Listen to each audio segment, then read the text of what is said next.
अब आपको सीधे लिए चलते लखनऊ, जहां सीएम योगी आदित्यनाथ ने कार्यक्रम में पहुंचे हुए उनका संबोधन जारी है। लोग जो युवा चयनित हुए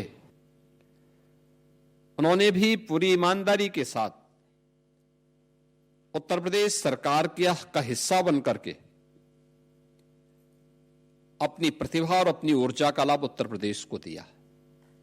आज परिणाम हमारे सामने है। आप में से ज्यादातर लोग इस बात को जानते हैं।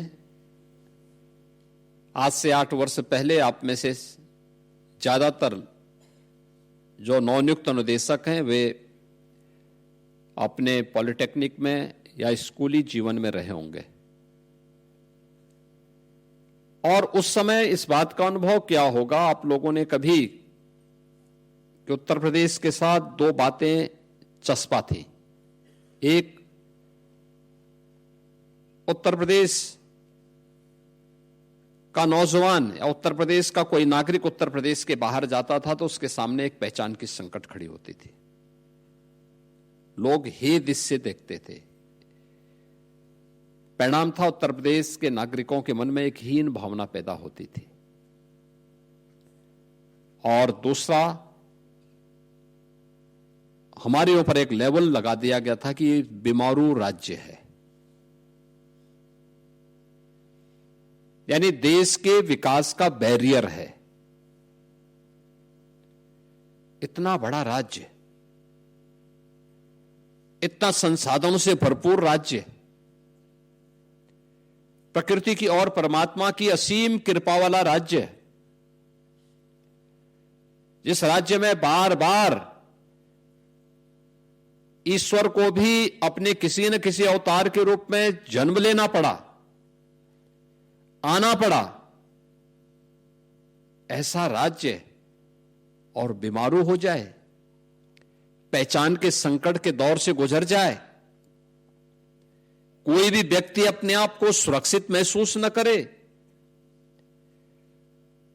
पर्व और त्योहारों के समय जब उत्साह और उमंग का माहौल हर एक चेहरे पर दिखना चाहिए, उस समय पर्व और त्योहार की आशंका उनकी जवान को खामोश कर देती थी। लोगों के मन में एक भय तैरने लगता था, पता नहीं कहां पे क्या हो जाए। उस राज्य में पिछले 8 वर्ष के अंदर हम लोगों ने 7वीं 8वीं अर्थव्यवस्था से आज उत्तर प्रदेश की इस यात्रा को शानदार तरीके से आगे बढ़ाते हुए देश की नंबर 2 की अर्थव्यवस्था बनने में सफलता प्राप्त की। बीमारू राज्य के लेवल को उखाड़ फेंक करके आज भारत के विकास के ग्रोथ इंजन के रूप में उत्तर प्रदेश को स्थापित करने में सफलता प्राप्त की है।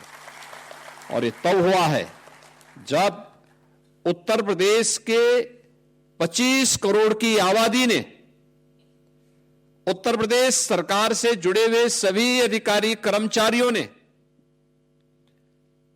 हर स्तर के नागरिक ने, और जनप्रतिनिधि ग्राम पंचायत का हो, क्षेत्र पंचायत का हो, जिला पंचायत का हो, नगर निकाय का हो, मान्य विधायक हो, मान्य सांसद हो, शासन के मंत्री हो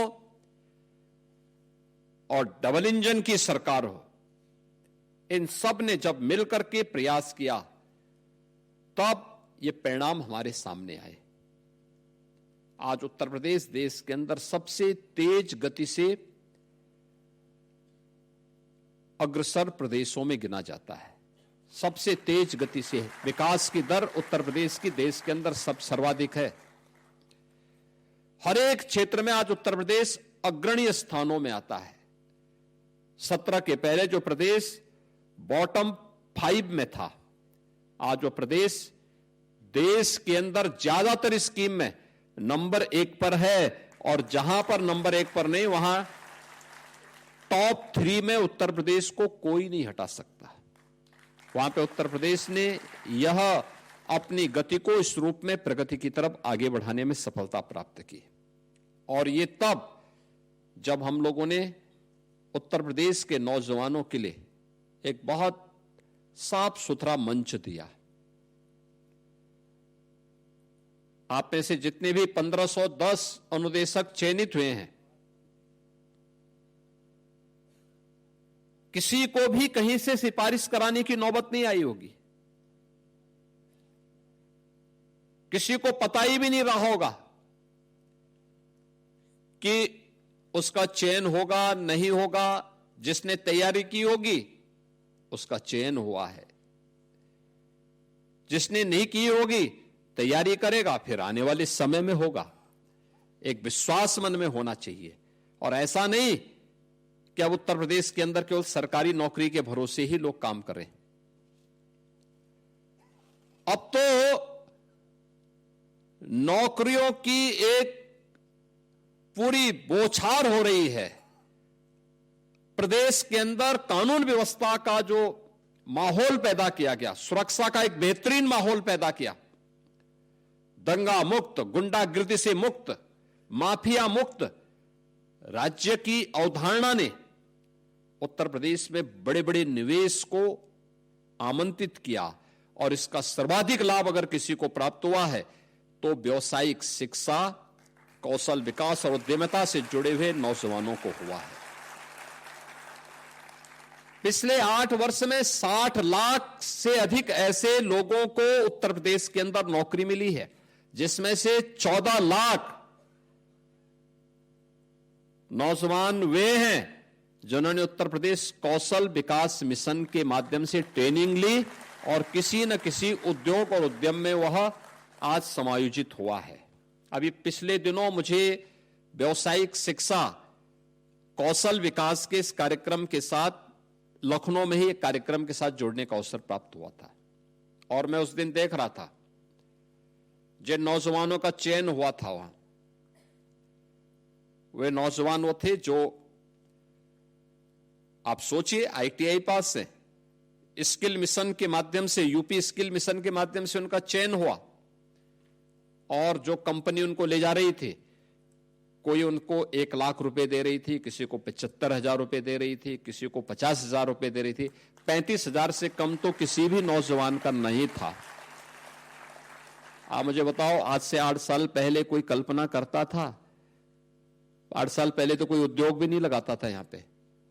जो उद्योग थे वही यहां से बाइंड अप होकर के जा रहे थे, बंद होकर के जा रहे थे। अब उन्हें नौकरी मिल रही है। आप सोचिए कि पहले जो आईटीआई थे वे ही बंद हो रहे थे, अब आईटीआई में 300 से अधिक आईटीआई तो केवल सरकार चला रही है। पिछले 8 वर्ष में 60 से अधिक नए गवर्नमेंट के स्तर पर नए आईटीआई बनाए गए, और निजी क्षेत्र में भी 3,000 से अधिक आईटीआई बने हुए हैं, जिन्होंने नए नए ट्रेड के साथ, लगभग 100 ऐसे ट्रेड वर्तमान में चल रहे हैं जो देश और दुनिया की वैश्विक मार्केट की, ग्लोबल मार्केट की आवश्यकताओं की पूर्ति करने के लिए स्किल मैन पावर की आपूर्ति कर सके।